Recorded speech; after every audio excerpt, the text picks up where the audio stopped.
There is a place that is spoken about only in whispers, a dark area that spawns the beginnings of urban legends, a place where anything can happen and usually does. During the light of day, it hides just outside of view, but when the sun goes down, spirits, creatures of the night, roam free, and things do go bump in the night. It is in every state and every country, and there is no escaping it, no matter how safe you feel behind your locked doors and latched windows. So we invite you to turn down the lights and turn up your radio while we join Dave Schrader and Tim Dennis, your hosts, on a journey into the darkness on the edge of town. Hello and welcome. You're tuned into the best in paranormal podcasting. This is Darkness Radio, your home for the best in paranormal talk radio every week. I'm your host, Dave. That's Tim over there.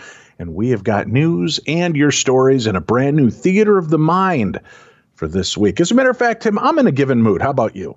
Yeah.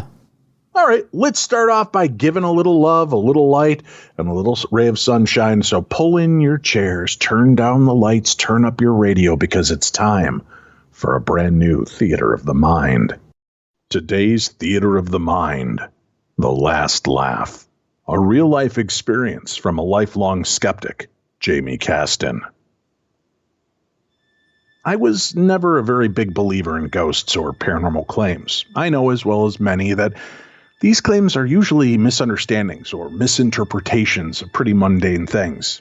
Even though I would consider myself a hardened skeptic, I did have that one moment, the one where you're left breathless and questioning everything you think you know.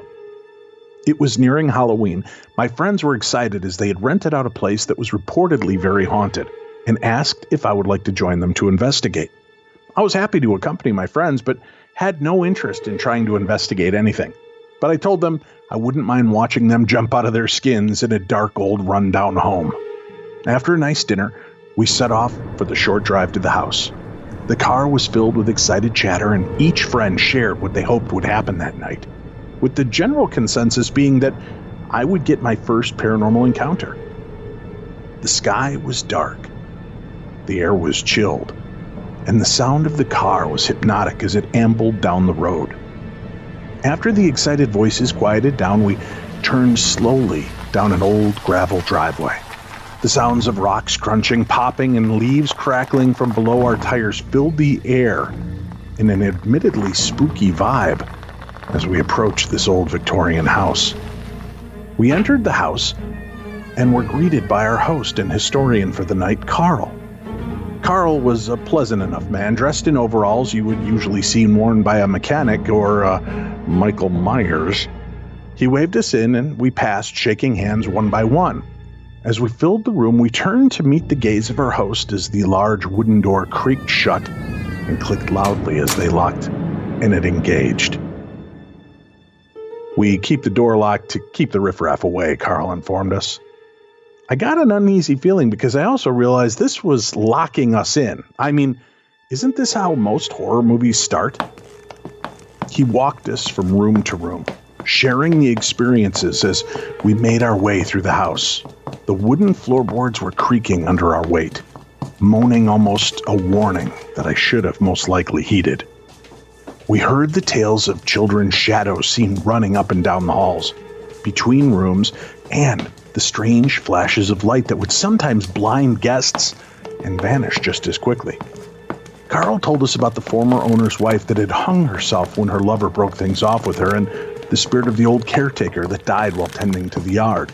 He suffered a massive heart attack and died right there in this home. There were also reports of men's voices shouting, loud but unintelligible. Then came the story of the least believable entity, the creeper. An unseen stalker that walked the halls and would sometimes skitter across the ceiling and was known to touch people unexpectedly throughout the house. After our history and haunting lesson ended, Carl excused himself and said he would be out front with a walkie if we needed him. He would stand sentinel outside as an added layer of protection against the living getting in. Now, you could sense the tension between my friends as the door shut again and the lock snapped. We all looked around at each other, unsure where to start. And in all honesty, the first 2 hours were slow and boring. Well, at least for me. I would watch the others poke each other, giggle, shuffle room to room, claiming to feel something dark and heavy from time to time. But I, on the other hand, felt and saw nothing. Now, I'm sure my friends were growing tired of my belly aching about how dumb this was, and it's obvious they were all taken for their money that they spent to rent this place for the night. After a short time, we made our way up the landing to the attic area, where the woman had hung herself. We each took turns in the dark, one by one, walking up the creaky stairs to see if we could sense anything. Always the hard-headed skeptic, the only thing I was sensing was how much asbestos or lead paint I must be huffing in this dusty old place. As I made my way up the stairs as part of the experiment, I felt nothing. Nothing at all. Well, no big surprise. But on my way down, that changed. Above me, on the slanted ceiling, I could hear something crawling along. I tried to calm my nerves with the idea that it was just rats in the attic, until this thing slid down the ceiling and landed in front of me. That's when I felt a cold little hand grab mine and begin pulling me hard towards this thing, like it was trying to guide me past it before it got its footing. I ran down the remaining steps. I could no longer see light at the end of the steps as this thing from the ceiling was now filling the area. And as I ran through it, I felt every hair on my body raise and my skin crawled. The little hand in mine kept pulling and led me past my friends and down the stairs to the first floor. My heart was racing, my legs were trembling, and I could vaguely hear my friends calling my name, asking me what's wrong, when I heard one of them yell, "What the hell is that thing?"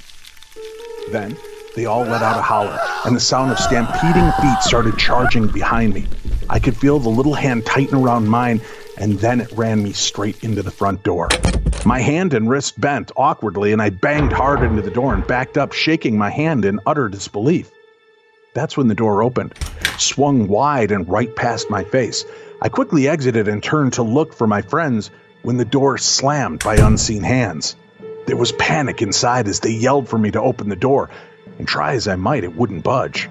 "Unlock it from the inside," I called out. "We can't. It won't budge." And then I felt the strong hand on the shoulder.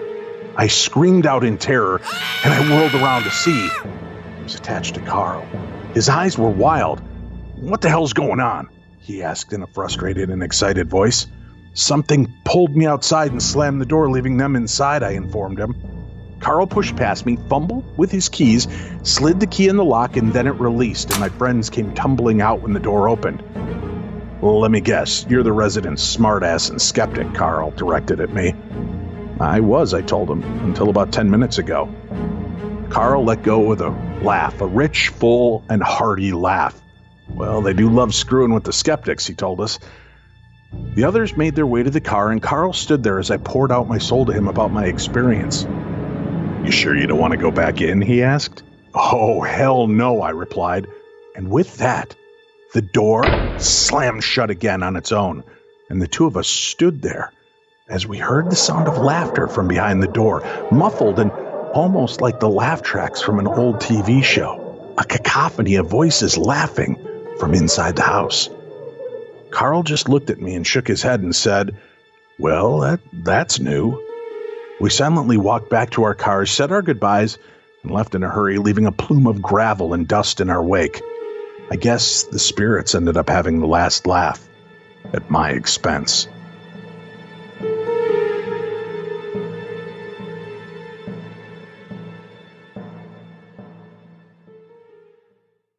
Excellent. Another fantastic story. Thank you very much. Remember, if you have a story you want to share, a strange encounter with any aspect of the supernatural, ghosts, UFOs, interdimensional beings, angels, demons, Ouija board stories, psychic phenomena, near-death experiences, out-of-body, astral projection, anything, we want to hear your story. Just go ahead and type it up for us, like a maybe 2.5 page, well spaced out, well written little dialogue like you just heard, and we will record it and air it on an upcoming episode. We've got a lot of interesting stories to share. And Tim, I want to start off with what this is this week's number one most sent to me story. And very, very powerful.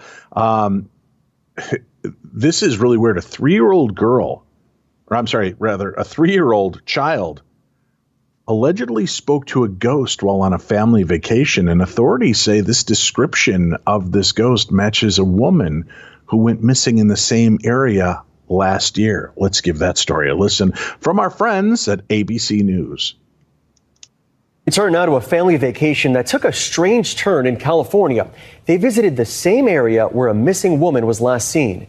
ABC's Andrea Fuji picks up the story from there. This morning, a California family's ghostly encounter could help solve a mystery. When the Gorba family went on a 4-wheeling trip in the Sierra National Forest, their 3-year-old son, Caden, started talking to someone who wasn't there. He was just in our car, and he was pointing out to a certain spot in the meadow. The family was at Shut-Eye Peak, about 70 miles outside Fresno, when they stopped for lunch. Mom, Victoria, says Caden told them there was a woman close by. I got goosebumps. He says, she needs our help, but she's dead. And she's laying face down with her legs up, and she can't talk to me, but she's over there. We need to go help her. Caden's parents checked out the meadow, but saw nothing. He kept saying, trust me, Mom. And I was like, I trust you, bud. I believe you 100%. Creeped out, the Gorbas said they headed back home. Caden's mom then posted their experience on social media, and that's when the Madera County Sheriff's Department reached out for more information. Turns out a woman went missing just over a year ago within 5 miles of where they were. A woman with a black shirt and blue hair. He describes down to blue hair. He said she has a black shirt, blue jeans, and blue hair, Mom. Detectives say Caden's description matched that of 53-year-old Sandra Hughes, who went missing in June 2020 after going camping alone. Caden was able to identify 3 out of 4 pictures of her. Detectives went back to the meadow with the Gorba family to investigate, and so far found nothing.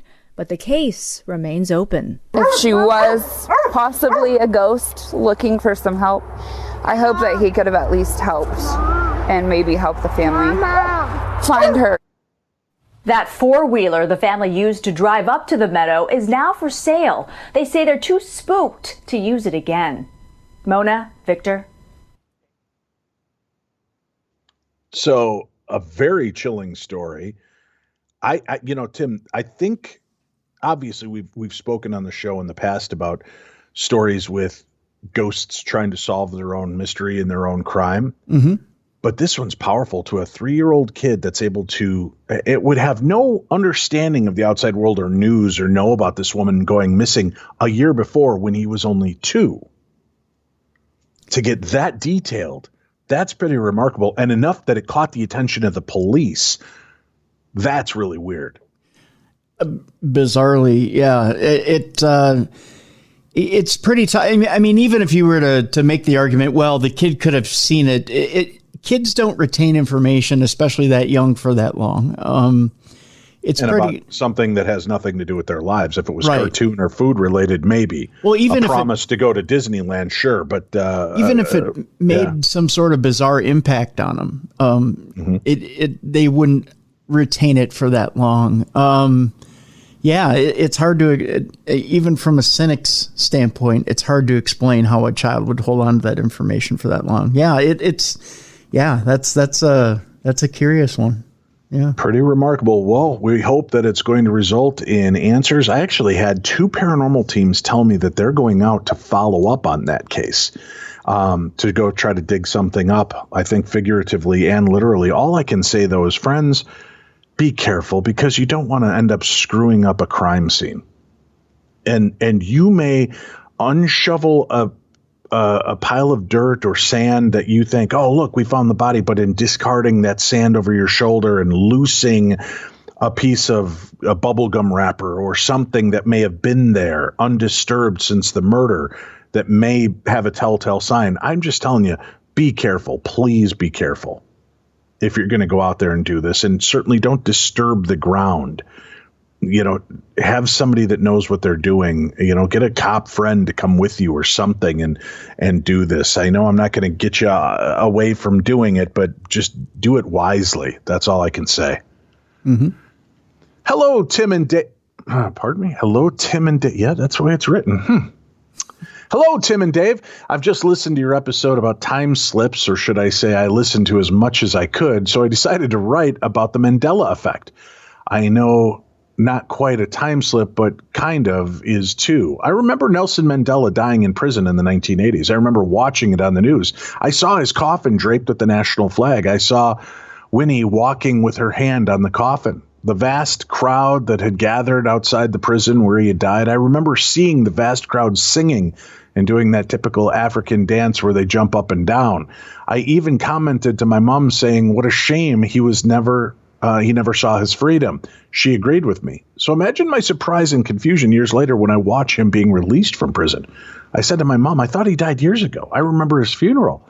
Mom laughed and said, where have you been living, in another universe? I just brushed it off as being just one of those odd things you can't explain. Something similar happened to me 10 or so years later. We have an actor over here called David Jason from Only Fools and Horses fame. He did many other TV shows. I remember him dying. I remember people putting bunches of flowers down in an area of South London called Peckham. To save you from the trouble of pronouncing his name, it is Peckham. Okay, back to my story. People had placed flowers down in Peckham with messages, lit candles, the usual thing people put down at an impromptu memorial. I remember thinking, what a shame. I love that show. I'm going to miss your shows. To be honest, I can't remember his funeral, just his death and all the flowers and things left at his memorial. I thought not much more about it until 5 or so years later when I saw him on a chat show. At first, I thought it was a repeat of an old show, but it wasn't. This left me feeling uneasy. At the time, I didn't know anything about the Mandela effect until you guys talked about it a few years ago. It blew me away. Now I'm left wondering if it'll happen to me again. Love your show. That comes from Pat in the UK, Tim. And let me help you. That is pronounced UK. Oh, UK. Got it. Yeah. No, Tim. UK. UK. Yes, right. UK, Okay. Tim. Right. Yeah. UK. Yeah. They come in bunches. So maybe, Pat from the UK, you will have a third encounter with the Mandela effect. Let us know. And I'm curious, Pat from the UK, write to me. Have you ever had a near-death experience? Not necessarily the most clinically defined version of that, but have you ever been in an accident where you probably should have died? Something ever happened to you where you probably shouldn't still be here? I think those hiccups in the Matrix are part of what caused the Mandela effect. I think we're jumping timelines. You probably died in that timeline and have moved over to another reality where your consciousness continues on in this body. And I think that's how we get a long, full life. That's my theory. I could be wrong. I've been wrong before, Tim. I don't know if you know that about me, but it's true. I'm just glad you admit it. Yeah, sometimes, Tim. Sometimes I've been wrong, but not as wrong as this woman. Hey, Tim, if you want to ghost hunt, get permission. There's a lot of places that allow you to ghost hunt. Okay. And when you do stupid things happen, Tim. For this next story, we're going to go to our friends at WKBW, Tim, the Kaboo in Buffalo, New York. Buffalo police say a woman is hurt with multiple injuries after reportedly falling 15 to 20 feet through a substation roof inside the Buffalo Central Terminal on Saturday night. Investigators say the woman and a man were allegedly ghost hunting without permission. That's the key element to this entire story, Tim. Without permission in the Central Terminal around 10:30 p.m. on Saturday. The 35-year-old Kenmore woman then fell through the substation roof. The woman was then taken to Erie County Medical Center to be treated for multiple injuries. Authorities say no charges have been filed at this time. They actually allow ghost hunting there. Why not just go through the proper channels? This is what happens. This is why we can't have nice things, kids. Don't be climbing on and getting in and doing things you shouldn't be, because it's gonna possibly wound you, but more importantly, make it those places shut down altogether. Yeah, it's not that tough. I can here's you're gonna shame me for this. I will. There are people out there who, believe it or not, Dave, don't believe in paying for ghost hunting. I've seen it a lot online. And shame people. There's a reason why some of these places actually charge for ghost hunting. They need to maintain and upkeep the actual facilities that you would like to hunt at. So please just pay the fee. Just pay the little bit of the fee that you would need to pay in order to go investigate that place. What probably happened in this situation is that these two people, or was it two people that broke in? Yeah, it was a man and a woman. Man and a woman. People, yeah. Yep. They probably were just too cheap to pay the fee. Yeah, and now your fees are going to be much higher because you've got medical expenses. You're probably going to have to pay for the damage that you did to the place. Mm-hmm. So, yeah, it never seems to work out well for people. So, what I've done it 1,000 times. I've urban explored. I've gone into places before. Yeah, and you've been lucky. Yeah, because sometime your number's going to get punched, and you got to be careful, kids. You got to be careful. Here's another reason you should be careful, Tim.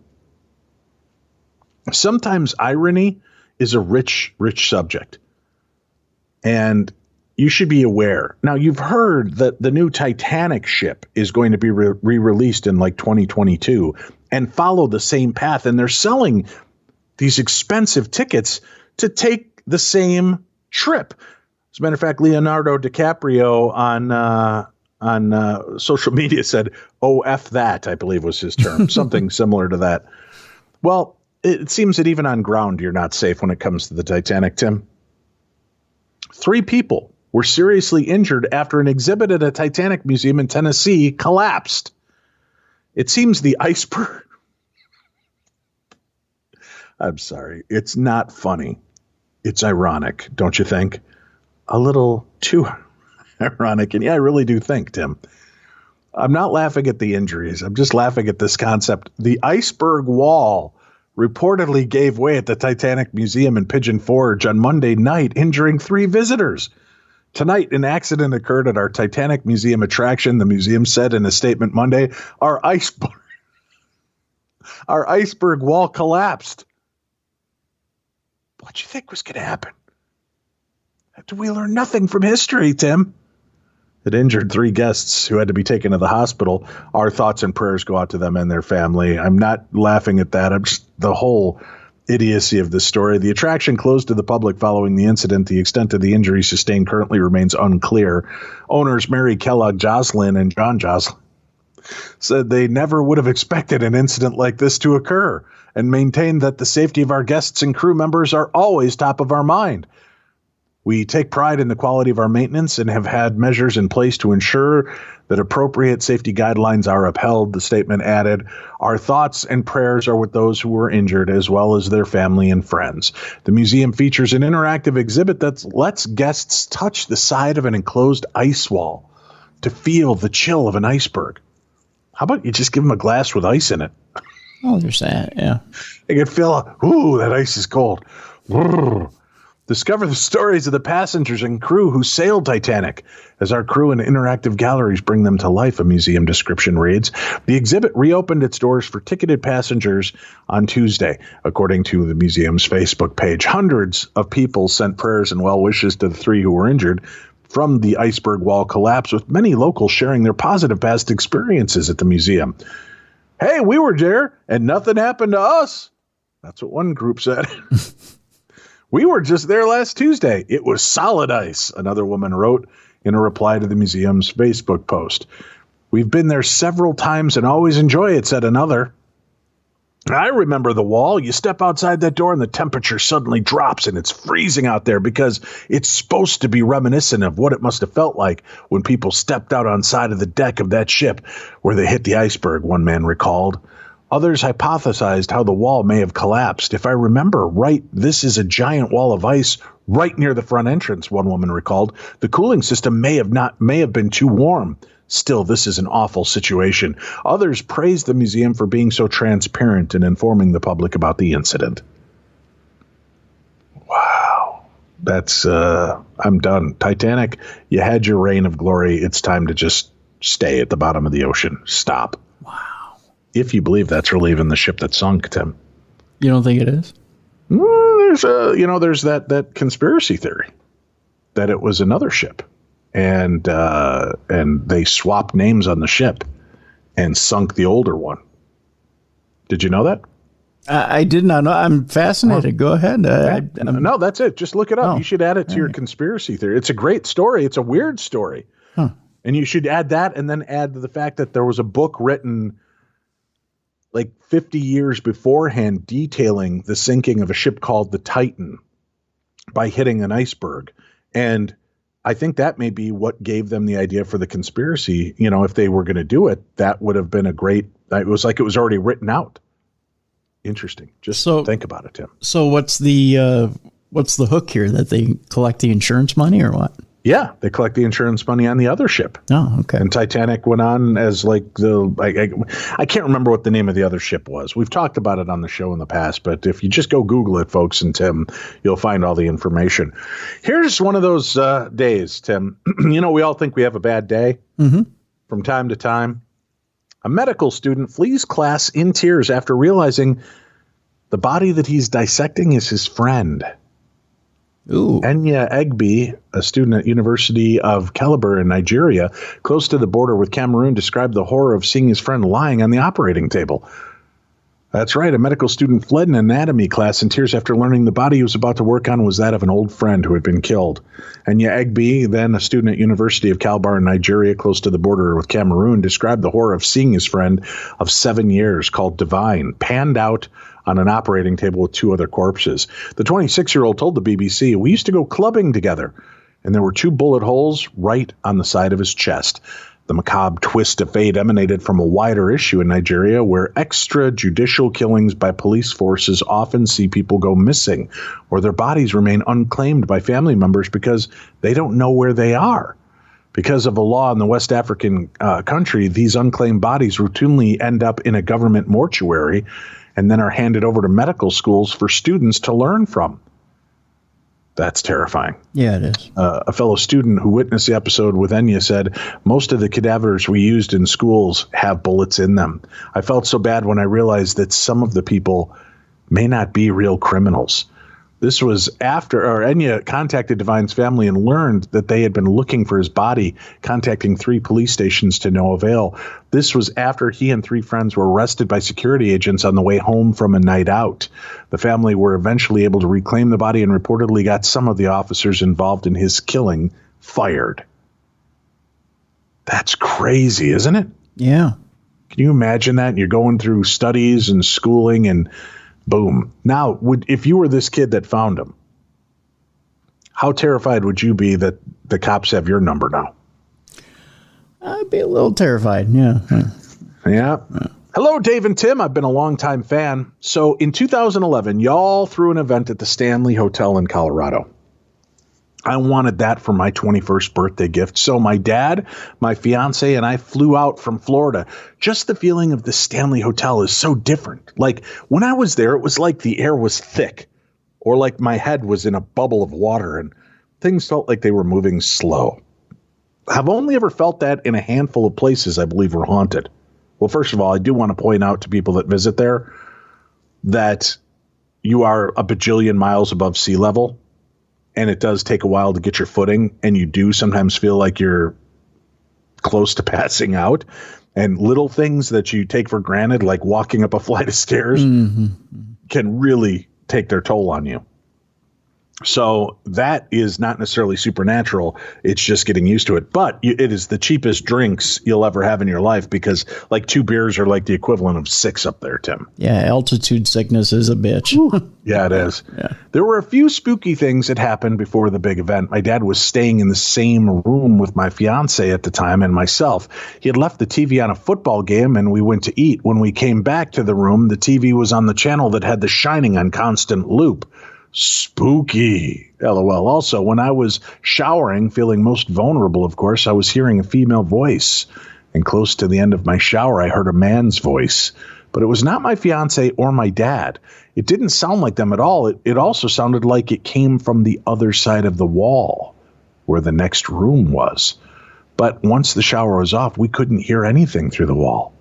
But the first night where we went around meeting all of you and the guests, it was a Halloween costume party. Being right after Halloween, the three of us decided to dress up in early 1900 fashion, fitting the Stanley Hotel. It was built in 1909. While we were queued up waiting to meet the celebrities, I felt a hand on the small of my back, my low back, just gently. I was leaning against the wall, but still looked behind me and around me, and just to be sure, asked my dad and fiance if they touched me. Both of them said no. We had an investigation night on the second night, I think, but we were going around getting some EVPs and having a great spooky time. I forgot which rooms we went in, but they had the shack hack running in this room. So we're asking questions and things, not really getting much. Then my fiance asks a question. I don't remember what it was, but a man's voice came through and says, "I'm not talking to that lesbian bitch." My fiance got pissed. She then asked, "Who are you talking to?" The man's voice responds, "You." My fiance honestly didn't know how to respond, but one of the other guests asked, "You're gay?" So even they were surprised. My fiance and I were not out in public at the time, only with select family and friends, so it couldn't have been any knowledge from online or social media. Also, we were about 1,800 miles away from home, and no one knew us. I believed in ghosts and paranormal since I was young. Those are different experiences, though. But if I didn't believe before, I definitely would afterwards. Not that you guys, or thank you guys, not that Karen is how she signs it. My eyes are deceiving me here, Tim. She says, "Thank you guys. Y'all are great. Take care." Not that Karen. Oh, man. Yes, she's not the complaining type of Karen that the world has grown accustomed to, I guess is what they're saying. Right. Yeah. Yeah. Thank you for pointing that out. I wasn't sure. Karen, it was great that you were there. Thank you for sharing a memory from that time. I love hearing that. Hi, Dave and Tim. So after listening to what you guys had to say, I was intrigued. Around the same time I had my first experience, there was another. It was probably a few months later. I was at my dad's house and I was sleeping on the couch. I got up to use the restroom as usual. I noticed my cousin sleeping on the other couch. It was around 11:30 p.m. Nothing strange really happened until I returned to go back to sleep, where I saw myself sleeping on the couch. This really caught me by surprise, and at first I thought I was just sleepy. After a few moments, I realized that I wasn't, and that I was either dreaming or having an out-of-body experience. I remember I couldn't really hear much, kind of like volume at low. And after a few minutes, I just laid back down, and as I did, it was like I was waking up again. And I didn't feel panicked or anything, just really confused. I never really thought anything paranormal or of either occurrence until I started listening to your show. And now I feel like anything could be possible. Anyway, God bless, and I apologize for the grammar and punctuation. That comes from Walker in Michigan, Tim. Yeah. How do you like that? Walker in Michigan. Not Walker, Texas Ranger, but Walker. Walker from Mexico. No. Walker from Michigan. I can't even get. See, I'm Canadian, Texas, and then there's Mexico, and I've got myself all mixed up. No. Yeah. I see how it is. We have an email from a friend of ours, Tim. Okay. Hey, Dave and Tim. It's your old buddy, Coach. Hey, Coach. Hey, Coach, it's Mike Ganster. Finally, getting around to putting this to paper for you. I found an original of the story that I had submitted many years to the Institute for Parapsychology in Durham, North Carolina, for a study they were doing on Ouija board use. I am 63 now, and this happened in my second year of high school, 1973 to be specific. This was Lockport, Illinois High School, same as Coach Mike Zimmer, go Vikes. It has stayed pretty fresh in my head all these years, as it had a profound effect on me and furthered my interest and respect in the paranormal. You guys both know me well and know I'm a skeptic first. Not a crackpot nor an overactive imagination. A 30-year law enforcement officer and retired chief of police. One day in English class, we had another teacher, Mrs. Rogers, filling in for our regular teacher who was ill. She advised that our regular teacher would be out that day and the next, and there were no lessons provided for the teacher, and said that we could bring in a board game the next day if we wished. I asked her if she'd ever used a Ouija board, to which she said no, but she was willing to try. I explained to her my interest in parapsychology, and thus far I had only read about the Ouija board, never having actually used one. Well, the next day I brought the board, the Parker Brothers version, into class and arranged chairs for the teacher and I to use it. Mrs. Rogers and I sat facing each other, knees touching boards on our laps, fingers lightly touching the planchette. My classmates had gathered around, with a few of them taking notes. Through my research, I had understood that the planchette could be controlled by a specific spirit, and thus I began asking questions. I will recount the conversation here from those notes. Are you the spirit of a dead person? Yes. Do you have a name? Yes. What is your name, please? Robert Stobach. Have you ever been reincarnated? Yes. As what? People. How many times have you reincarnated? 11. When were you last born? It gave a date in the 1800s, which I cannot recall the exact date. Where were you born? Europa. Note the spelling, common pronunciation of some Europeans. Where are you now? School. Yes, you are, but where do you live? Hell. At this point, the hair on my head and arms tingled. I picked up the board and planchette, put them back in the box, announcing to the group that I was done with it. I then took it home and marched it right to the burn barrel, never having touched one since. A bit more to this tale. A couple years later, I was a police cadet in a small town nearby and made friends with an Illinois state trooper who happened to have the last name Rogers. I soon found out that his wife was the teacher in the story. He and I began hanging out, and one afternoon at his house, she came home from work. We talked about that day 2 years before and how odd the answers were. She expressed her suspicion that I guided the planchette, and I reassured her that that was not the case, as it was difficult for either of us to keep up with it as it glided from letter to letter. Being a paranormal investigator, I have been asked about my Ouija boards, mostly by younger people, and I always tell them that story and not to mess with them. They are not toys. Thank you guys for relating my story, and you know how I feel about you both. I miss you and hope to see you again somewhere soon. To Coach.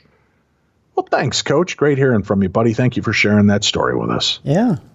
That's a good one. Yeah. That's creepy. Well, when you say you're in school and hell, is there really much of a difference? No, not at all. No, it doesn't seem like it to me. Mm-mm. All right, Tim, a real-life Ghostbuster priest battled paranormal entities within homes. A minister has spoken out about his special job within the church, which includes dealing with the paranormal. Jason Bray is the vicar of St. Giles in Wrexham, Wales, but also holds another role within the church as a deliverance minister. A deliverance minister deals with spirits or presences people may feel in their homes or in themselves. Jason told Wales Online, "We are the people who deal with the paranormal or things that look like the paranormal. So we deal with two sorts of things. One is houses, the other is people. So people see something that shouldn't be there in their house. Stuff moves around, poltergeist activity. Sometimes we get called in because people are seeing shadows. Maybe a string of bad luck that they might be associating to something considered to be paranormal." Jason, now 52, grew up in Merthyr Tydfil. These stupid names in the UK. Ridiculous. MERTHYRTYDFIL. Merthyr Tydfil. That's what I'm going to say, Tim. Okay. His father was a sweet maker. That means candy maker to those of us in the know. And he is now pursuing a very different path, being called to people's homes when they report seeing shadows or feeling cold and dark. Once in the house, Jason will sprinkle holy water, bless the house, and talk to the residents about their paranormal problems. One of the main roles of Jason's job is to understand if the problem is paranormal or, in some cases, the effects of mental health issues. He said most of the training we actually go on is about mental illness rather than about spooky stuff. People hear voices and we just need to make sure. And 99 times out of 100, it is going to be people suffering from mental illness. I listen to them. I've worked out from experience whether it is something they're experiencing which is external or internal to them. Sometimes I get called out to people who are really agitated. In most cases, Jason will say a prayer and bless the house, even if he might not believe the problem is paranormal. He explained, I will still almost always say prayers. I would usually bless the house, which gives them reassurance. I am a priest at the end of the day, so a prayer is a really good thing to do. Very often, that gives them the reassurance to be able to cope with whatever it is that they're dealing with. And if there is something that really shouldn't be there, it should move on. The service is completely free of charge and open to anyone, as you do not have to be a member of the church to access the service, which was a point Jason was keen to stress. When people offer donations, I am really reluctant to take them because this is an entirely free service. So you shouldn't have to pay for it, and I don't want people to even begin to think that they're paying for this service. When it comes to criticism or doubts about what he's doing, such as people struggling to believe ghosts and presences to be real, Jason can empathize with them. He said, I know a lot of people are skeptical. I can be fairly skeptical myself about these things, so to some extent, I know where they're coming from. Well, keep doing your good work. And I love that he does it for free and that he's not religious specific. Anybody that wants help, he'll reach out and help him. That's amazing to me. Yeah. Yep. Hi, Dave and Tim. I've been listening forever. I used to spend evenings with my niece baking cakes listening to you. She loved that Foxy girl. That's what she would always say. Also, Tim, Tiny Dancer, I lost your wrestling podcast. Anyway, my cousin just passed away. I'm hurting really bad, yet I should not be. She overdosed, which is basically suicide, yet we cry for her. I listen to everything you say by ear as my wife and my daughter sleep at night. My wife has been seeing her in her dreams. My oldest daughter said she saw someone in her room just sitting with her. I can't stop thinking about her. Do you think I'm creating something I shouldn't? Love you guys. That's an interesting question. Our want and desire, our inability to grieve fully, because we don't ever allow. We feel like we have to be strong for the other people in our family and not show that vulnerable side. We may let it out for a few seconds and then stop, or a moment or two and stop. I think let the grieving out. Encourage the grieving in you and your family. But sure, why wouldn't the family be coming to visit you? This somebody that loved you and you cared about. And you're hurting bad, yet you should not be. Sure you should. That's what the grieving process is all about. It's letting go. You don't have to grieve for the person anymore because they're not losing anything. They've moved on and they've got something better. What you're grieving for, really, is my understanding, is we're grieving for ourselves. We're grieving for the experiences we'll no longer have with those people. And that's okay. But I think the best thing you can do, and I encourage everybody to live with this, and I try to do it as well, when I start feeling that sucking feeling of grieving for my mom and friends that I've lost in the past, I try to honor them instead by just having fun and living a life that I know they would want me to live and experiencing as much as I possibly can in their honor. So treat it that way. Talk to her, be loving to her, but also be okay with giving her away, to letting her go to where she needs to go. That's my take on it. And I'm Dave Schrader. I approve this ad. I don't know. It's a tough one to call on that. Could we psychologically be creating a tulpa effect of these beings, these people that we love? Maybe. Are we calling something in to play them? Maybe. But here's the difference, right? If you're really worried about it, if they're coming and being loving in the dreams and just sitting on the end of the bed with your daughter, those are signs of just being loving. If they're whispering in your ear, it's time to kill dad, then we have a problem. And it doesn't always have to be that dark and insidious, but, you don't have to go to a medium. Just let me into your head. I can talk to you there. Those are the clues that maybe you're dealing with something a little bit more malevolent. Any thoughts on that, Tim? Up until it took that dark turn, I was right there with you. Yeah. But, it is something we should consider. I don't always want people to think that it's all love and light. And it isn't. But for the most part, when you're getting good messages, how do you say it's from the dark side? Yeah. There is a point, but you brought up an interesting point. There is a point where grieving becomes dark, where grieving becomes unhealthy. There is a point where grieving needs to tail off, and you do need to start to live your life, because you're right. You came up with a very good point there, and that loved one that had to pass on would want you to continue your life. and to continue on. And you can't stay stuck in one place for the rest of your life. That's unhealthy. Agreed. Yeah. So you do need to keep the wheels moving, and you can't, if you come to that point where you can't get unstuck, then you've jeopardized yourself. And that's dangerous too. And that's when you allow yourself to let darker forces come in, when you can't get those wheels moving again. So yeah, when you do start hearing things like Dave's talking about, and I joke a little, but that's very true. If you do start hearing darker versions of things that you know what I'm trying to say here. If you do start hearing the darker undertones of, just do this, or if you need to see me again, or if you want, you need to hear me again, just do this. And it's something darker. That's not mom or grandma or grandpa or dad that you're hearing. That's something trying to force itself into your life. Right. So be aware, be cognizant of this. But, those brief moments, that's what a lot of people are looking for. And I would just look at it as a gift from the other side and from your loved one, those last few visits. But let her know it's okay to move now. Yeah. And that would be it. And look at it this way. You have to, life is so damn short. It really is. From that time that you have that separation from that loved one to the time where you'll be reunited again, there's such a short window there that you only have so much time to experience what's left of life.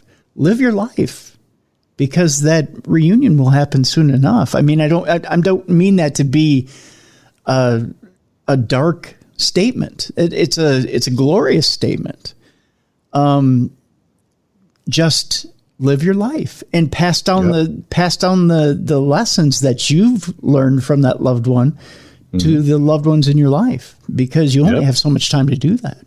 Yeah, and the time keeps a ticking, man. Yeah, it does. Time keeps on slipping.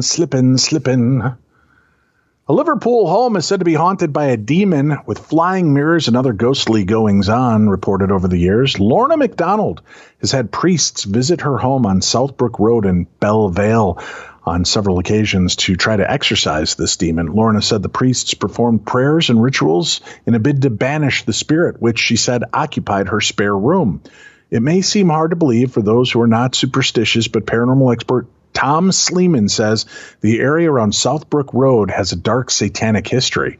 In a previous interview with The Echo, Tom Sleeman said the whole area around Southbrook Road, where Mrs. McDonald lived, has quite a dark satanic past. Southbrook Road derives its name from... Central Street in Circle Pines is open today from 5 a.m. to 11 p.m. Okay. Echo, you can stop now. I appreciate that. Thank you. I have to maybe change that name to something else. It just likes to fire off and give me information. Southbrook Road derives its name from Childwall Brook, which makes no sense. Southbrook Road derives its name from Childwall Brook, which once ran through the road on which 34 houses are now built. And the house, which is purported to be the lair of the demon, is situated on land which once belonged to the Ivy Farm, just one of the infamous spots where a sinister and ancient band of occultists known as the Lily White Boys used to hold their bonfire rituals. That was our name in college when we'd go hang out at the beach. Hey, look, it's the Lily White Boys. It really was. And, it didn't help our reputations any. Not much. No. Lorna spoke to the magazine, which is name shares with my Amazon device, so I won't say it again, about the spooky sightings at her home back in 2014, when she claims she was assaulted by a spirit who left her with bruising on her body. She was left living alone in the house after her then 22-year-old daughter became too terrified to stay. She said her daughter's decision to leave came after a mysterious demonic shape appeared in a photograph taken in the room, and mirrors began to fly off the walls. Catholic Archdiocese leaders confirmed they had visited the same detached home, while Christian faith healers have also visited to analyze photographs for any signs of a supernatural presence. Speaking at the time, Mrs. McDonald said it all started with noises. We had a mirror on the wall, and I thought my daughter had dropped something on the wooden floor, but the mirror had started shaking. My mom won't come here anymore. Neighbors walk past and make the sign of the cross. I asked a man if he'd come and decorate, and he asked if there'd be a priest there because he was too scared to come in the house. A priest from a local church visited and blessed the house and said prayers, which Mrs. McDonald said included saying, "I demand you leave your attachment to Lorna and kneel at the foot of the Lord. Go to the place God has provided for you." The mom of two said that while the priest was there, a small statue of the Buddha suddenly flew across the room. Now, according to Ms. Sleeman, or Mr. Sleeman, the land bounded by Bellevale, Childwood Golf Course, Huyton and Court Hay, and Page Moss. These sound like Star Wars city names, don't they? They don't sound like real places. No. Where are you from? Page Moss, and I can get there in a click or a parsec. They have sacred relevance to the Lily White Boys and several devil-worshipping cultists, as well as Bloody Acre, a mysterious tract of forbidden land that lies next to All Saints Church in Childwall. It's a mysterious forbidden land. We know what happened last time we heard about the Forbidden Zone, Tim. That's where the Statue of Liberty taunted Charlton Heston at the end of Planet of the Apes. Spoiler alert! I just watched that movie with our son Jack. Yeah. And he really liked it. And I was like, don't, because when you set it up, the problem is they don't think about this. They just assume everybody knows the ending. Yeah. So like when you pop it up on Netflix, the image is of him kneeling in the sand, shaking his fist at the Statue of Liberty. Really? Yeah. And you're like, no. I'm like, don't look until I get the movie started. So we're slowly working our way through the original Planet of the Apes trilogy. Okay. Yeah. I let him watch the first Planet of the Apes, and I let him watch the Tim Burton version. Yeah. Yeah. He preferred the original 1967. It is better. Makes my heart happy. Yeah. I liked the Tim Burton version for what it was, but I don't know. The reboots were even better. Rise of the Planet of the Apes, War for the Planet of the Apes, and Dunkin' Donut and the Planet of the Apes, or whatever the third one was. Dunkin' Donut. Anyway, so perhaps the Bellevale demon is merely the latest manifestation of an ancient supernatural menace. That's how that article wraps up, Tim. Oh.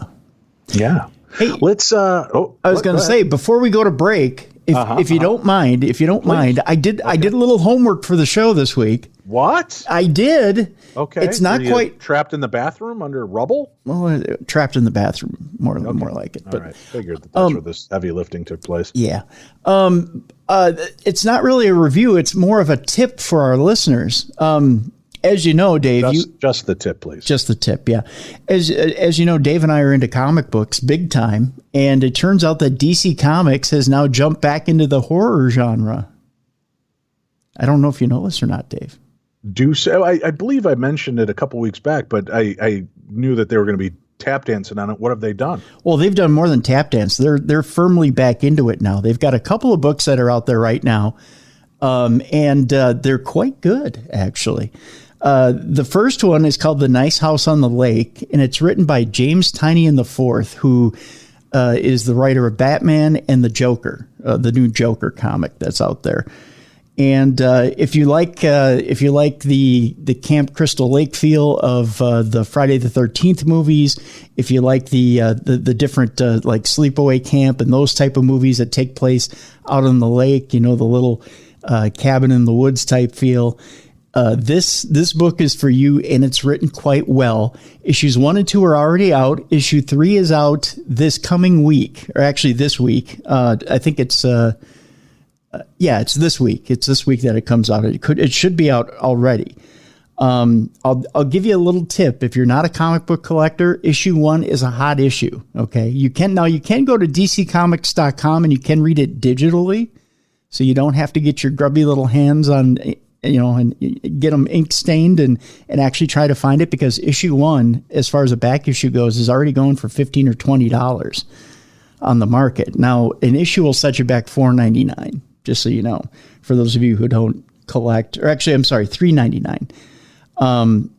But yeah, they're on issue 3 already. And the twist to The Nice House on the Lake is a little different than most of your general horror genre, in that they go up to the lake, but the guy who owns the cabin says there are strict rules that you have to stick by.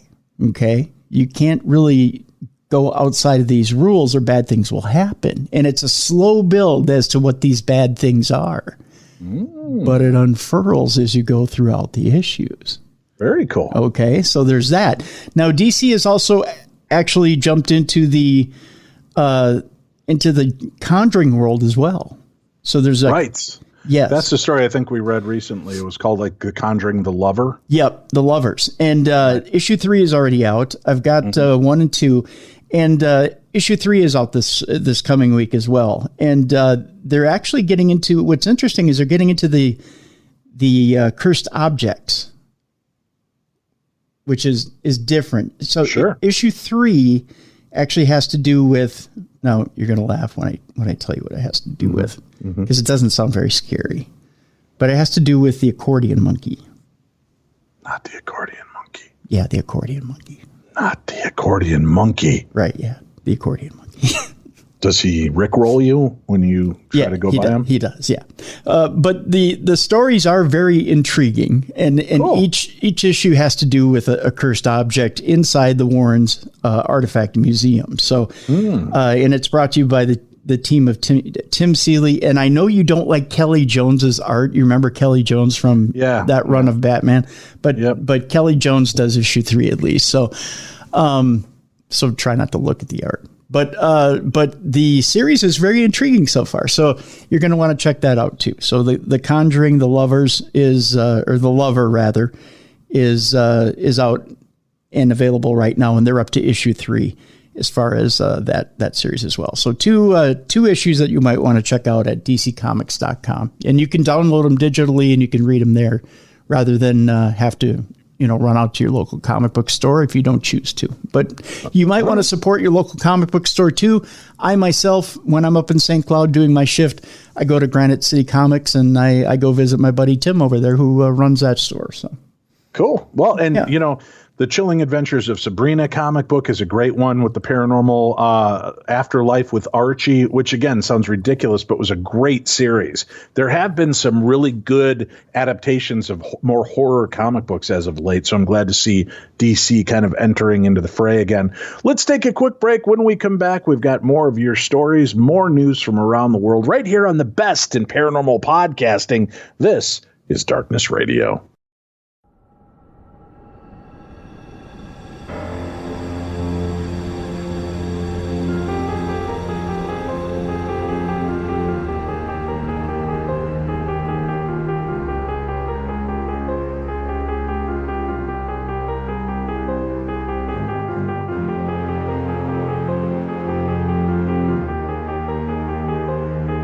Hey, welcome back to the program. This is Darkness Radio. If you have any strange supernatural footage, and good footage, please no orbs.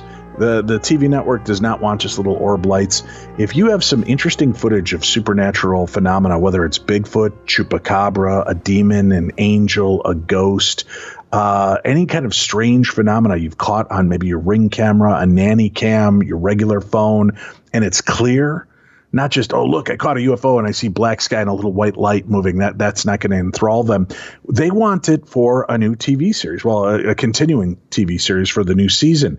You can email me the video along with a paragraph about where it was taken in the short story, just very short. They'll get the full story from you if they're intrigued. Include your name and your phone number, your best email address to be contacted at, and I will forward the information on to the production company. They will reach out to you if they're interested. So once you've sent it to me, be self-assured, I am forwarding it on to them. It's in their hands. I have no answer as to what they're going to do with it next. They will not and cannot use it without your permission, so you will hear from them if they decide that they want to use the footage. So if you have any, or if you happen to have a really alarming photograph, not one that's just kind of a mist in the outdoors at night, which could be anything.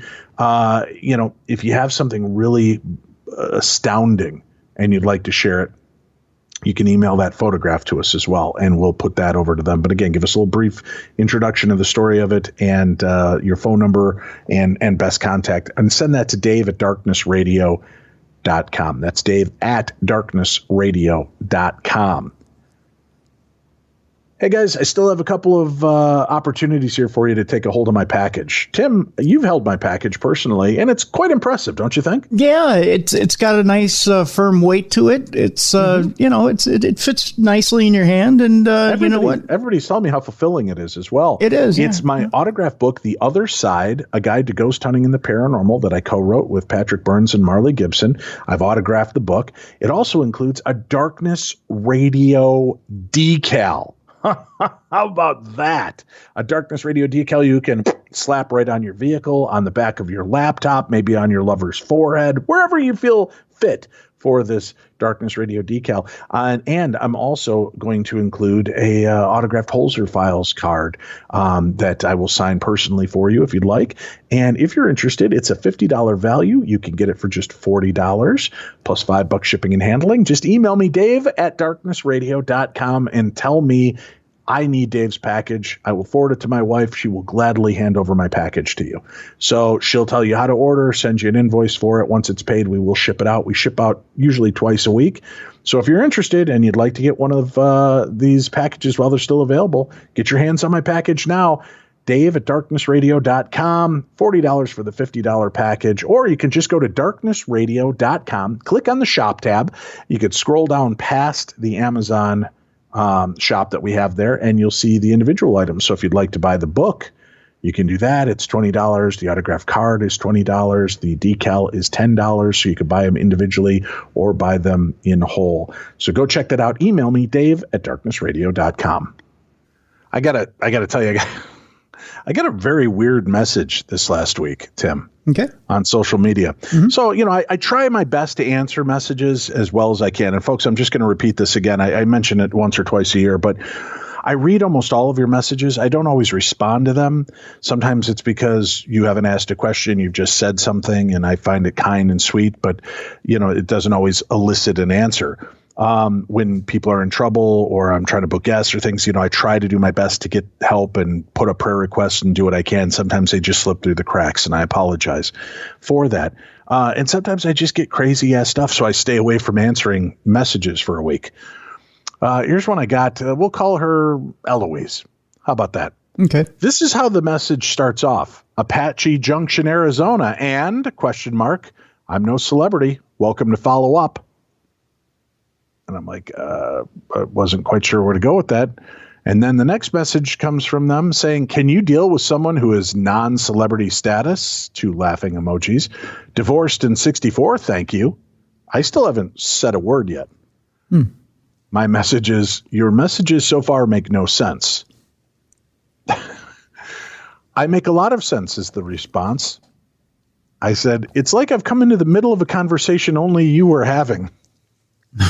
She responds with, you requested to follow up. I said, when? And follow up about what? No, you probably telepathically connected, she responds. Nope. My aluminum foil hat prevents that, was my response. On my Google. Oh, sorry, never mind. I've foresight, nothing else.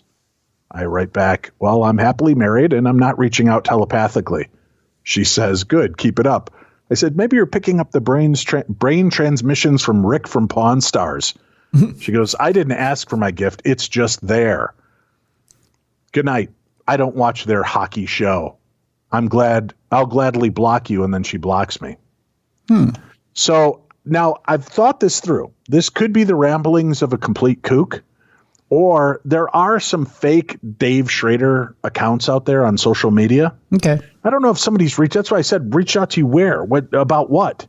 So I don't know if, because just be aware, if one of your favorite celebrities, folks, that you're writing to, and I hate to put myself under that umbrella, but if somebody that you really appreciate and like is writing to you and they start asking for money to help them with their endeavors, their projects, to travel, to whatever, or that they're going to fly you out to visit them, but they need your money up front. It's a scam. Don't fall for it. Please be careful. Okay. That's all I'm going to say. Just be careful. But that was a very weird set of messages. It's quiet at my house. Yeah. Very, very weird. Well, if you'd like, I'd be happy to tell Eloise how to reach you at either by your phone number 612. No. Well, I like better if you stop by at your house. No. It's quiet at my house, and I like it that way. Yeah. Oh, yeah. Well, I just felt like maybe you were jealous that you weren't. No. Jealousy is not entering into this at all. Because crazy, feel free to email tim@darknessradio.com. Or text him at 612. No. I'm one of the last in the country to not have an unlimited text plan, so there won't be any of that nonsense. Last in the country. Yeah. My dad is 75 with a flip phone, and he still has unlimited texts. Come on. I see. Yeah. No, I pay per text. It's economical that way. I have a butterfly phone, so yeah. A butterfly? What the flip is a butterfly phone? Ask the old man; he'll tell you. It sounds dirty. I'm not talking to my dad about butterfly phones. He probably is going to think I'm getting weird with him. The haunted Ealing house where people feel the urge to jump off the roof. That's the topic of our next conversation. Towards the end of the Second World War, Tim, a young boy, came across an abandoned house in West London. Given the Blitz was ongoing, this wasn't an abnormal sight, but the boy was struck by the strange tower coming out of the top of the rundown building. Visiting with his father, the young boy, Andrew Green, decided to explore number 16 Montpelier Road while his dad, a council housing officer, got to work. Andrew, who later became a famous ghost hunter known as the Spectre Inspector, experienced at this Ealing house something both frightening and incredible. He claimed that as he climbed the rungs of the ladder up to the roof of the tower, he felt something gripping him and helping his ascent. As he looked out over the roofs of West London, he said he heard a voice in his head telling him to walk over to the parapet into the garden. It's only 12 inches down to the lawn. You won't hurt yourself, the voice is said to have continued as Andrew walked past strange symbols carved into the brickwork. Just as he was ready to jump, his father grabbed him, but the boy's experience sparked his interest in the paranormal. After some research, he found that the house had actually been the site of 20 suicides over the period of 60 years, the hub of which had been the strange tower. One death was that of a 12-year-old girl, Annie Hinchfield, who had leapt to her death in 1887. Another was that of a nursemaid 47 years later, who had thrown herself and the baby out of the tower onto the grass below. Other paranormal experiences have been reported at the house, from footprints appearing in the grass to objects going missing. Even the atmosphere of the building was said to be so uncomfortable that workmen felt the need to leave after just a few hours of work.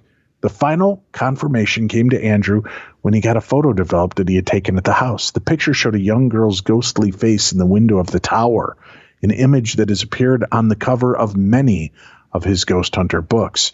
Decades later, the house was demolished and a new block of flats were put up there, Elgin Court, but residents still report strange goings-on. After Andrew Green's book, Our Haunted Kingdom, was published, a woman contacted him with a theory about the house being cursed by black magic.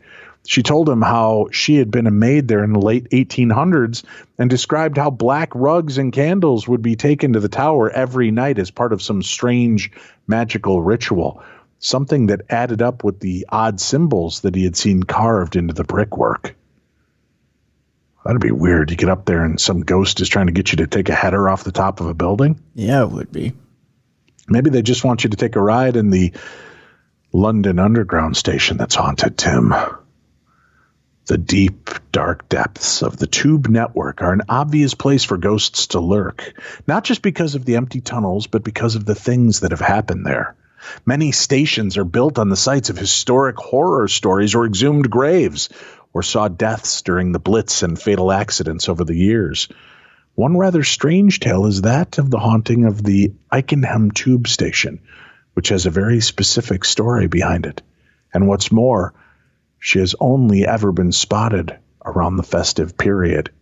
I didn't know periods were festive. Most women just complain about them, Tim. Yeah, you would think that it wouldn't be the most joyous part of the month, but hey, you know. Oh, wait, this is the UK. They mean like Christmas time. All right. Oh. While many ghosts come and go regularly, this female specter is only seen around Christmas. She first appeared in the 1950s and has been spotted every Christmas since then, and is said to and is said to the ghost of a woman, well written, and is said to be the ghost of a woman who fell onto the track and was electrocuted.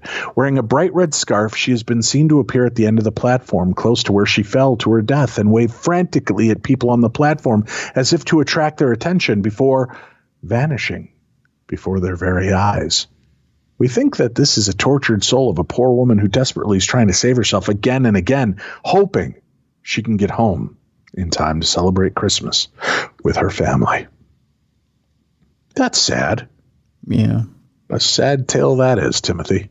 Yep. You don't mind me calling you that, do you, Timothy? It seems like you're angry with me for something, but... Not at all. Since we're in the UK, Tim, let's just stay there. Dun, dun, dun, dun, dun, dun, dun, dun, dun, dun. Wales is home to over 600 castles, Tim. 600 castles. But fans of the paranormal and supernatural will want to add Conway Castle to their list of ghostly places. This late 13th century fortress is considered by many as one of the most haunted places in North Wales, packed full of eerie stories from across the ages. According to 2Chill user Sean Williams, Conway Castle is one of the best places to visit for ghost hunters, with several sightings of dark figures. Some visitors have been so frightened entering the grounds they quickly run for the exit. One visitor even claimed to have seen a large man in armor illuminated by candlelight, a monk, and a black silhouette.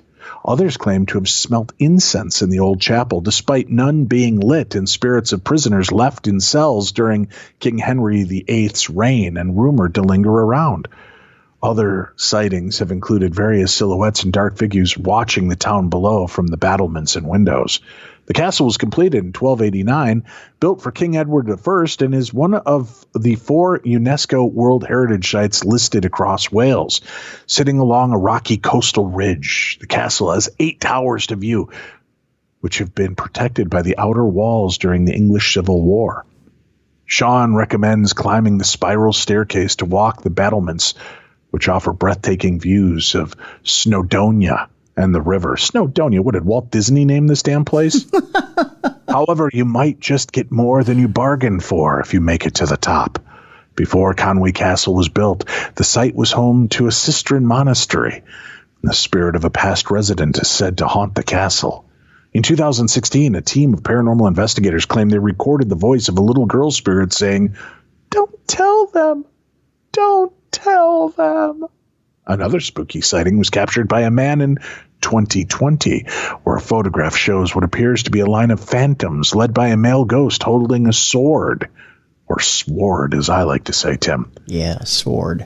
Yeah, describing the impressive historic site, Sean writes that Conway Castle has what historians describe as the best preserved set of private medieval royal chambers in England and in Wales. It was built for a cost of $15,000 in that time, which equals around $12 million today.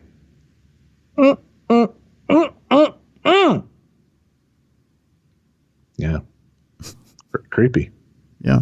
Creepy castle. UK full of creepy shit, Tim. That's all I can tell you. Everywhere you go, there's something creepy. Good evening, Tim and Dave. Well, it was until you said it that way. I hope you and your families are keeping safe and well. What I'm about to tell you is something that happened to my brother back in the 1980s. First, I have to give you a little bit of background so that you understand his circumstances a little better. My brother, when he was born with some disabilities. He was born with a club foot and a cleft palate. As my brother grew, it became apparent that he had other issues as well. His club foot caused his leg to be shorter than the other, so he needed to wear special shoes that were built up on the inside so that it wasn't as noticeable. His cleft palate caused him a lot of ear infections and made him deaf in one ear. Now, you have an idea of the difficulties that he faced as a young boy. Now I will get to what this is all about. Back in 1983, our whole family went to the cinema to watch The Empire Strikes Back. This was a real treat for us. It was one of the few movies we all wanted to see together. My brother was 6 years old at the time. We all walked in the cinema with our drinks and our sweets. The cinema we went to see the film had a balcony. My mom, dad, and 2 brothers, sister, and myself all eagerly anticipating the start of the movie. We were getting bored, so we got up to a little mischief by flicking out sweet wrappers onto the audience below. Yes, we were those annoying children. This went on until my mom told us off and threatened to give us a clip if we did not stop. Once we had finished watching the movie, we waited for the cinema to empty a bit before we left our seats. My brother went to stand up to leave, and he couldn't put any weight on his leg. My dad carried him all the way home. The next day, my brother still could not put any weight on his leg, so my mom took him to the doctor, who in turn sent him to the hospital for x-rays and tests. It turned out that my brother had developed Perthes disease. That is where your ball on the end of your bone wears away to nothing. He had no ball to fit into his hip socket. He was placed in traction, so his leg bone was being pulled away from his hip socket. He was in traction for about a month until he could be fitted with a non-loaded load-bearing caliper. The poor soul couldn't bend his leg. My mom was told that it would take at least 3 for the bone to repair itself. My mom was devastated for him. My brother had been in a caliper for about 9 months when my mom heard about a Catholic priest who had a gift of healing. My mom could not remember his name. He was Father Kieran? He was Irish. He would be in his mid-70s by now. My mom managed to take my brother to see the priest. It was done without my dad knowing, as my dad did not believe in things like that. I don't know what went on in that room. My mom never said what happened. I'm still not sure if I believe in healing or not, but 7 months later, my brother was out of his caliper and was running around like any other child his age. My brother's specialist was amazed and said to my mom, "There has been more than my hands in this, so take from this what you will." My mom is convinced that it was the healing hands of Father Kieran that speeded along my brother's healing. My mom is still grateful to the priest and his gift that he gave freely and never charged a penny for. I know it's not spooky or scary, but it's something that I wonder about, and I know what to make of it. I stand on the fence still. Sorry if this is a bit of a ramble. Thanks for reading this, even if it does not end on an episode of your radio show. Keep up your great work with the Holzer Files and your awesome radio program. Love listening to you both. All my love from the UK. Stay safe. And that comes from Pat. Thank you, Pat.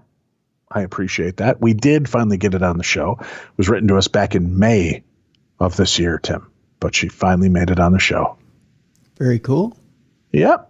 Let's see. We've got a couple more news stories to get to, Timothy. Now, here's one. This is causing quite a stir on the internets, Tim. The Dybbuk box, a cursed wine box that supposedly came to America laden with its owner's grim experience of the Holocaust, was one of the few straight-up paranormal hits in an era when the subject became laced with irony and meta. Books and a movie followed, though sharply debunked in the Skeptical Inquirer after revealing social media post from the maker. Input got everyone, including the hoaxers, on the record to tell the full story. Manis says it wasn't money issues that motivated him, but relationship problems with his girlfriend and a host of other bad luck events. He says he channeled all of that negative energy into his tall tale. And the time I created the Dybbuk box, it was during Yom Kippur, the Day of Atonement, he writes in a Facebook message to me. I created the box whilst praying and asking for forgiveness for all the sins that I had committed that I knew about, and perhaps even more important, the sins I had committed that I didn't know about. Not everything about Manis' story was fake, however. I did give her the box on Halloween, he tells me, referring to his mother, who has since passed, and she did then have that stroke. So they're debunking the Dybbuk box, which I think is still a center point of Zach Bagans' Haunted Museum. Now, didn't they allegedly... Okay, so they opened the Dybbuk box, right? Mm-hmm.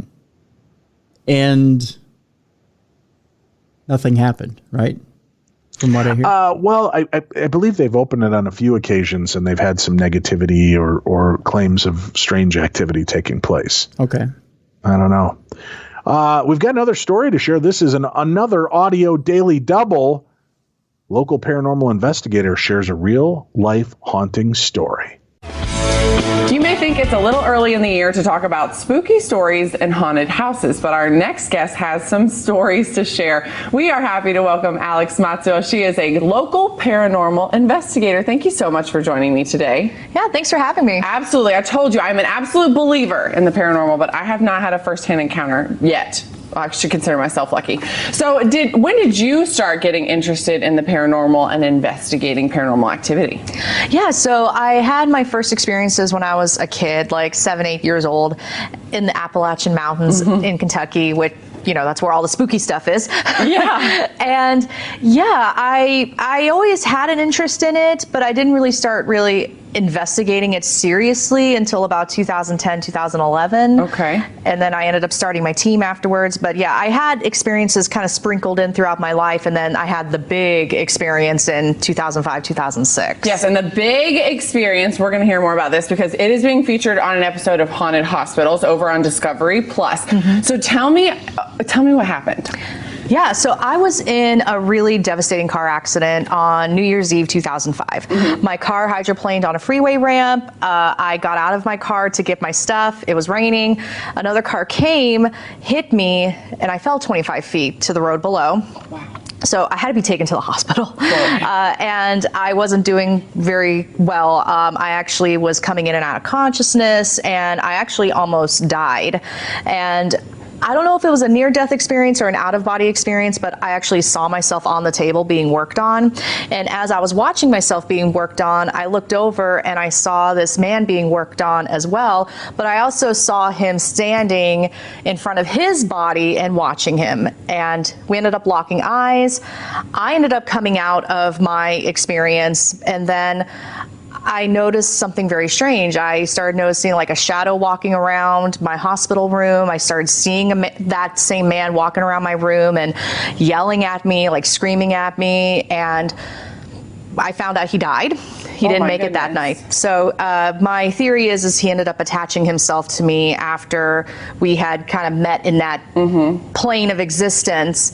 And then, yeah. And then you had to find your own solution because you didn't know where to turn with this thing that was happening to you, right? So how did you what did you find out? What did you figure out here?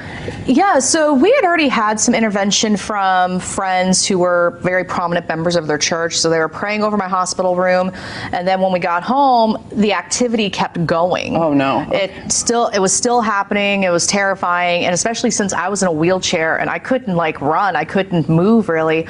So we ended up getting intervention from the Greek Orthodox Church. They sent this little old woman to come in to help with this little ritual involving holy water and olive oil. And after she left, they didn't cover this in the episode, but after she left, one of her assistants handed me this big spray bottle of holy water and told me to make the sign of the cross every night before bed. Okay, and hopefully that worked. Did we find a little resolution there? It took the intensity out of it.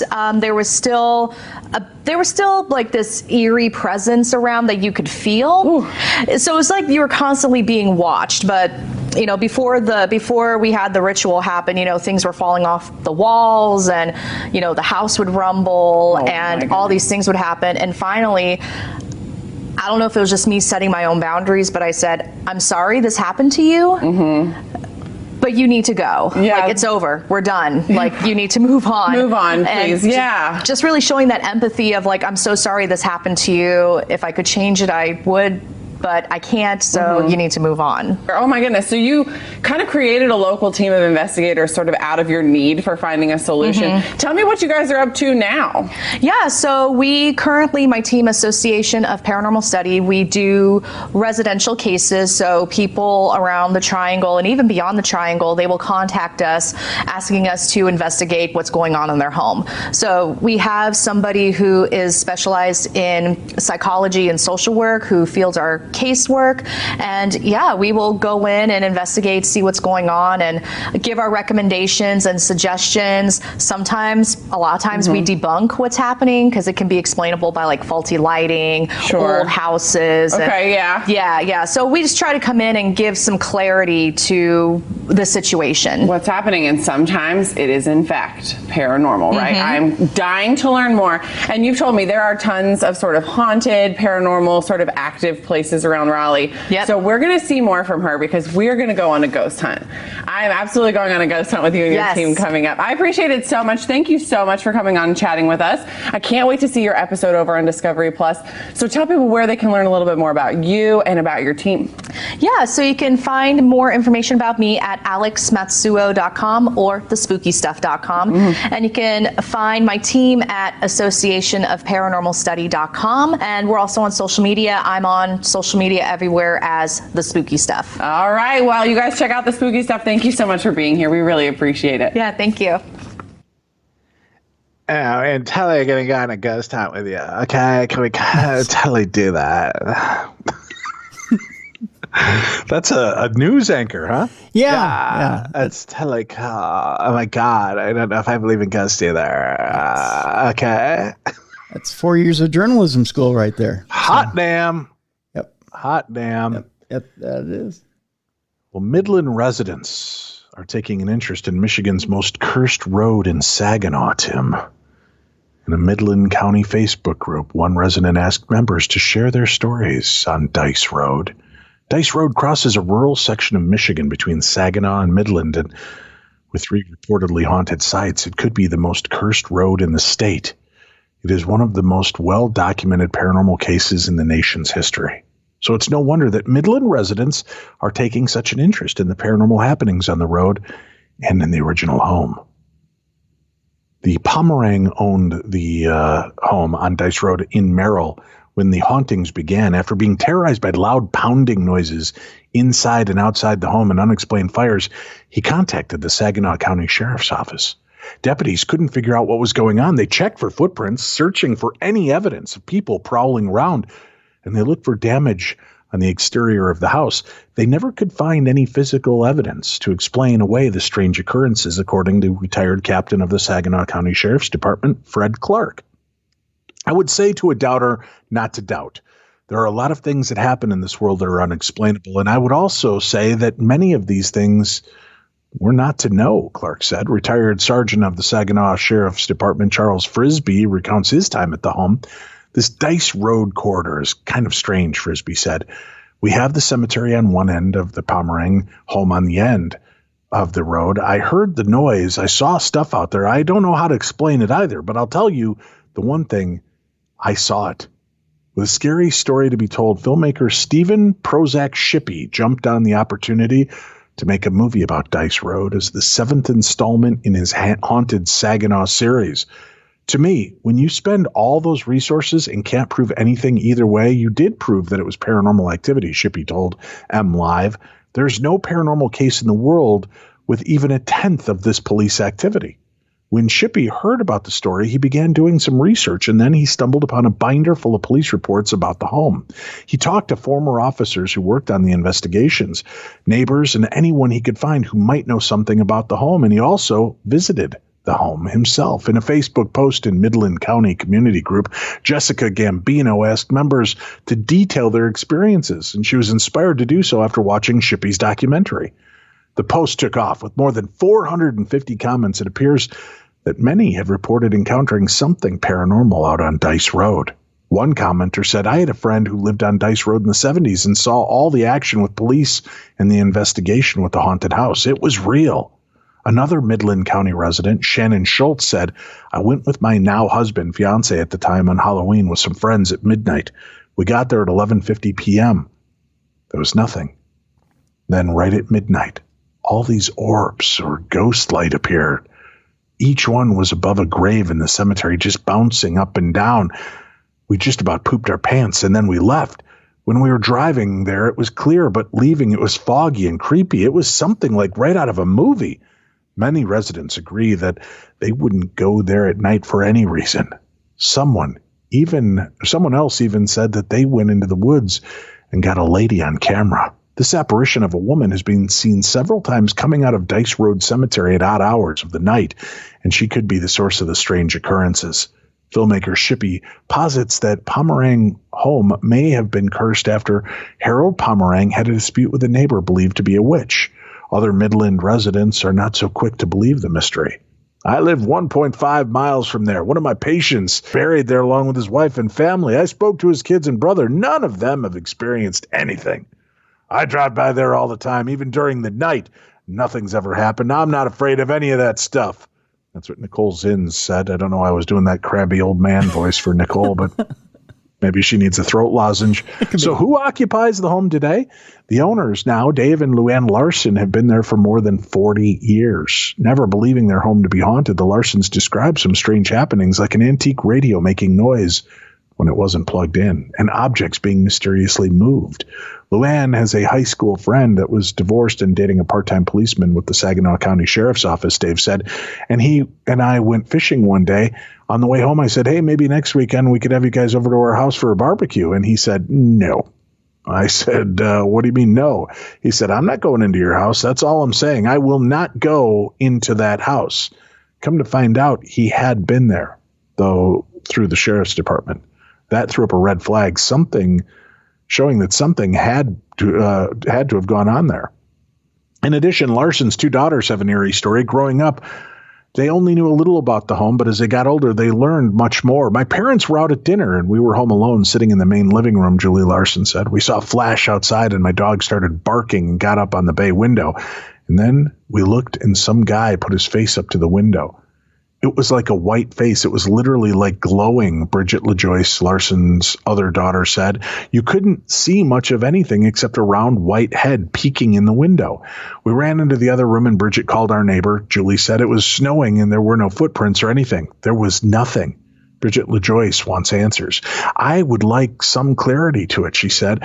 It's always been in the back of my mind now. And the kids are here quite often, and now they're questioning things. Creepy story, huh? Yeah. Interested in learning more? You can catch Steve Shippey's documentary, A Haunting on Dice Road, The Hell House, on Amazon Prime. A Haunting on Dice Road, The Hell House on Amazon Prime. But Dave, I'll never remember that. How am I going to find it after the show? Very simple, my friends. Just go to darknessradio.com, click on the news tab. All these stories are right there. You can go find the story about the haunted Saginaw Road and blah, blah, blah, blah, blah, and you'll find it right there. God's sakes, do I have to hold your hand through all of this? If you would, that'd be nice. This mansion is big, old, and beautiful, and it's also said to be very haunted, Tim. A Victorian mansion on the corner of Union Street and West Broadway is one of the most intriguing houses in all of Gardner. To some, it has the ghoulish charm of the abode of TV's The Addams Family, while others have seen a likeness to the famed Bates Motel house from the movie Psycho. Mediums and paranormal researchers have visited the house, pronouncing it certified haunted. So you know it's serious, Tim. However, there is an interesting history behind the former mansion, built by South Gardner chair manufacturer Sylvester K. Pierce. Steven Tyler, or Taylor, Tim, not Tyler. Steven Tyler is a musician. Yeah. Stephen Taylor is the one that founded the first chair shop in South Gardner. They are 2 radically different people, but they're about the same age because this guy founded it in 1830, and I think Stephen Tyler's about 240 years old now. About that, yeah. It was later sold to Jonas Pierce and his brother Sylvester, delivering succotash. While Jonas did not remain in the business long, Sylvester took over the factory buildings, and it began to spring up on South Main Street as well as 104 East Broadway during the 1850s. According to the website Haunted Victorian Mansion, Pierce purchased a circa 1820 house on the corner of Union Street and West Broadway, moved that house, and built his mansion on its foundation. The mansion took 1.5 years to build, with 200 men working around the clock. Among the unique features of the house is the circular staircase leading to the 4th floor Widow's Walk. In addition to the home, once had a tunnel leading from its basement and across the street to the entrance of Pierce's former chair factory. The passageway has since been blocked off. The website also pointed out that several well-known celebrities frequented the Pierce mansion over the years, including circus promoter P.T. Barnum, who would bring his Big Top Circus to Gardner in the 1850s and developed a fast friendship with the local industrialist. President Calvin Coolidge and artist Norman Rockwell were also listed among the famous folks who visited the Pierce homestead. After S.K. Pierce died in 1888, his son Frank took control of the business until it closed in 1937. Around that time, a new manufacturer, the Greenwood Carlton Corps, opened at the former Pierce buildings. Pierce would sell the mansion for nearly 40 years. It was known as an inn called the Victorian, located at the intersection of the former Route 68 and Route 2. Travelers to the city found it to be welcoming and convenient to stop along their motor route. After the inn closed, the dwelling was inhabited by private owners for the better part of 40 years, and during that span it was discovered that it was also apparently inhabited by several spirits. While many haunted places have had owners who preferred their privacy, the Victorian was purchased and the owners renaming it, the Tornator, opened for tours beginning in 2005. Why would you take something beautifully named and then name it the Tornator? Sounds like a bad thing by Ron Popeil. Either that or a really bad carnival ride. Yeah. Yeah. Yeah. Is your fan not working well enough? Do you need more breeze than you've been getting accustomed to? Well, let me show you the Torinator. After being certified haunted by 6 mediums and paranormal experts who visited the mansion, it prompted the then sci-fi series Ghost Hunters to film an episode there. It was determined that the dwelling had been supposedly haunted by a trio of ghosts, Mo, Larry, and Curly. The first was reported to be the 19-year-old woman by the name of Maddie Cornwell, who once lived in the house as a domestic. Her name was found in an old Gardner census after her initials MC were given to the owners of the house by a parapsychologist. The second ghost was allegedly the spirit of a 5-year-old boy who enjoyed playing practical jokes. I'm Johnny Knoxville, and this is Jackass. Nah, he just hid car keys in his ass. Oh, no. That to be true. The third was the form of a resident of the rooming house who died in a 1963 fire. Later, owners of the Pierce Mansion, now known as the Torinator, worked hard to restore the building, focusing mainly on the first and second floors. Unfortunately, time and money curtailed their efforts. 2 recent books also document the history of the Pierce Mansion. One is The Victorian, written in 2013 by Eric Stanway, and the other is Bones in the Basement by Joni Mahan. Oh, we did that book. We covered that on the show in the past. In 2015, the Dark Carnival, a circus-themed haunted attraction listed with a Bayville, New Jersey address, apparently acquired the property with the intent to revitalize it and restore it to the beautiful centerpiece of the neighborhood that it once was. I don't think anything named the Dark Carnival, a circus-themed haunted attraction, plans on just making it a beautiful property in the centerpiece of town, Tim. No. Maybe I'm cynical, but I think they're going to turn it into something. Yeah. Oh, yeah. The plan was also to open during the Halloween season for ghost tours and related eerie activities that were planned for the bowels of the basement. A disclaimer on the website notes, this attraction is not for the faint at heart. There's a good possibility that you will witness paranormal activity. Guests were required to sign a waiver before experiencing the SK Haunted Victorian Mansion. It also came with the warning, please do not behave in an antagonistic manner towards these entities at any time, as you may be placing yourself and other guests in danger. That's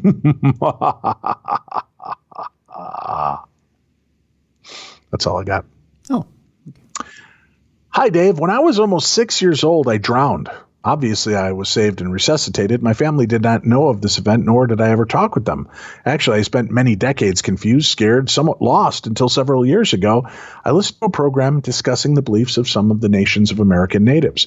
The nations of the Hopi or Navajo and the Great Sioux felt that if an individual were to leave this life and be brought back, they would be finding themselves in a strange new place. The living will shun them. The dead will come to them always. With 1 foot, they walk in the land of the living. With 1 foot, they walk in the land of the dead. When I heard this, suddenly all of my life made sense. I wasn't crazy, at least not in any clinical way. I was able to understand who I am and where I am with all of this. So thank you again for your program. Your program and your words help even just one person, then you have achieved a moment that is more important than my mere words would attempt to describe. Sincerely, Tom. Thank you, Tom. That was very sweet of you to say. Hello, Dave and Tim. I've recently found your show thanks to the Holzer Files. I binged both seasons fairly quickly, and I'm definitely praying for more seasons. I enjoy listening to Darkness Radio while I'm at work as a school's custodian on second shift. The Parashare episodes are great, but then I love it all. Will there ever be an episode of the Best of Theaters of the Mind? Tim does an excellent job producing those. We did do a best of episode of that. Yep, we did. Yeah. Mm-hmm. Yeah. So it's out there. You just have to scroll through and find it. I've never had any major paranormal experiences as you or your guests have had, but the closest I can think of are these. The school I work at, I can't say where, but if you buy a certain candy bar, you're funding it, is supposedly haunted. And if you smell cherry cigar smoke, it's the ghost of the founder. Also, there have been reports of doors rattling in certain parts. The other minor experience was when I was 13. We had a cast iron frog door stopper sitting a good 5 inches from the edge of our fireplace mantel. My dad, brother, and I were watching TV one evening when we heard a bang. The cast iron frog fell from the mantel in front of the fireplace, chipping away one of the bricks on the floor. We couldn't explain it. Nothing else like that ever happened in that house afterwards. Well, to me anyway. Thank you again for putting out a great show that keeps the dullness and cleaning classrooms away. Dean Schaefer, also known as Lamar the Revenger. I like that name. Yeah. Yeah. Yeah, it's kind of like an English name when they say, oh, yes, it's the Bathory House, named, of course, after Charles Wilson. Those two don't seem to have anything in common, but okay. Who am I to question? When I hear Lamar the Revenger, I think of the most aggressive basketball player ever on the planet. Wow, I thought you were going to go wrestling. That's kind of your gig. Yeah, no, I'm thinking a basketball player that probably dunks 15 times a game. Wow. Yeah.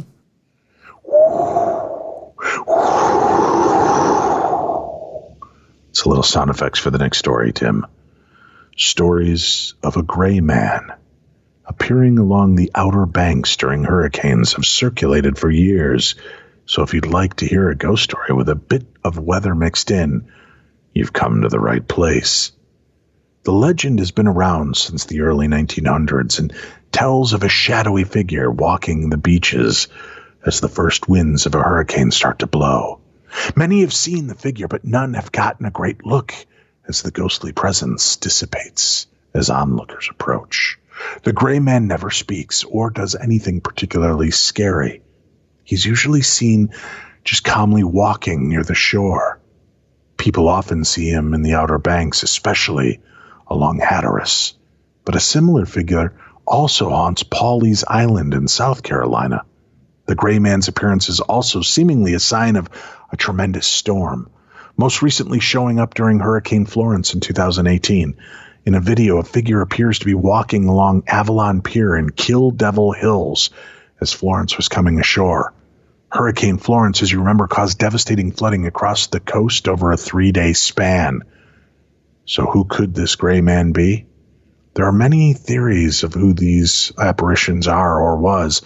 However you want to describe it, it says in this article. Some say the ghost is that of a sailor lost during one of the many shipwrecks that occurred along the coast in years past, who's come back to warn residents of an impending storm. Others claim it's the ghost of George Pawley, the original owner of Pawleys Island. Another legend is that it's Blackbeard the pirate that's returned to roam the beaches for a long-lost treasure during a stormy night. Another theory is that it was never a man at all, just a spirit that represents the force of the wind and waves heading towards the Outer Banks. No matter what you believe, the next time you find yourself along the coast and a storm is brewing, take a look along the beach. If you see the gray man, take that as a warning and head inland because a big storm is bound to blow in. Unless you're looking to get it blown, you don't want to be there, Tim. There is a video. If you go check out that article, Have You Seen the Gray Man of Outer Banks? Scroll down, you can actually see the video of the famous gray man walking along the banks, so go check that out for yourself.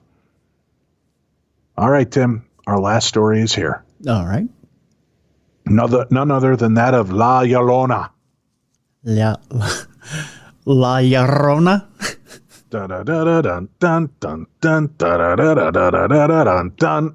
La Llorona.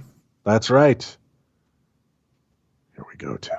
Mm-hmm. Could it be that people traveling on Mines Road might expect to see a little more than traffic late at night? Recently on social media, many people passing through the area have reported seeing a ghost. These reported sightings have occurred within the same area between Mines Road and Father Charles M. McNoby Park. The sightings went viral with a post by a local paranormal research group, which asked people to share their stories, including several accounts of a lady in white. A woman dressed in a long white dress with loose dark hair, quietly walking with composure, looks as if she were sad or upset about something, described Ariana Villalobos of what she saw.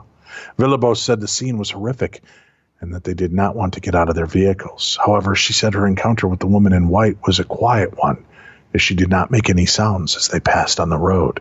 The only time I saw her was once, and it was late at night, and she made us all scared to even come outside, Villalobos said.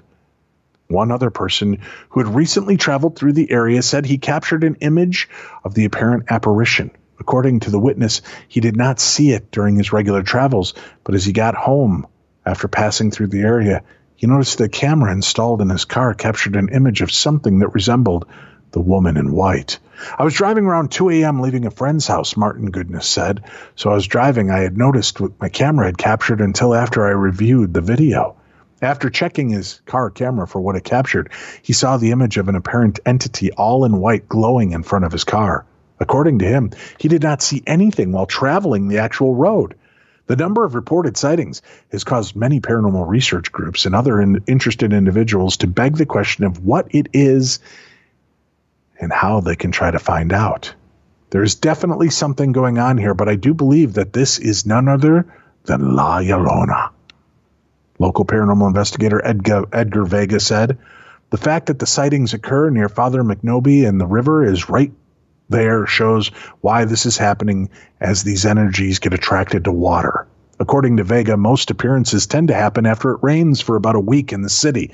He said this is why he believes it is La Llorona." You see, Tim, La Llorona is a good explanation due to the fact that she is wearing white. Seems sad and there's water, Vega said. However, one thing that I don't understand is why she does not make sound, as several people I've spoken to have said that the entity is very quiet and does not yell the classic, "Mis hijos," while walking, nor nothing of the sort. I don't know if I said that right. It's M-I-S-H-I-J-O-S. Mis hijos? Mijos. All right. La Llorona is a popular story of a ghost that mourns her drowned children near areas of water, which are very popular among Hispanic legends.